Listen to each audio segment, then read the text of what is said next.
আলু দিয়ে মটন রান্না করলাম পাতলা ঝোলে। কীভাবে রান্না করলাম সঙ্গে থাকো, স্কিপ করে চলে যাও না।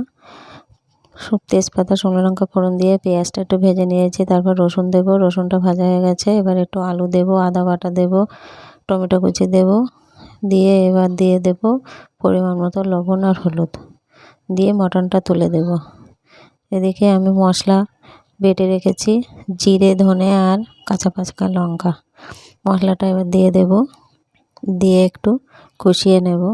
আর কিছুটা তেল আছে, তেলগুলো দিয়ে দেবো, শিল ধোয়া জলটা দেব, দিয়ে বেশ কিছু সময় কষিয়ে নেব। এদিকে জল বসিয়ে দিয়েছি, জলটা গরম হয়ে গেছে, গরম জলটা দিয়ে দেব, দিয়ে ঢাকা দিয়ে কিছু সময় রান্না করে নেব।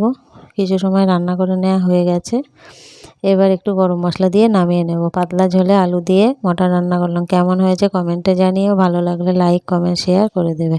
রেডি হয়ে গেছে মটন রান্না।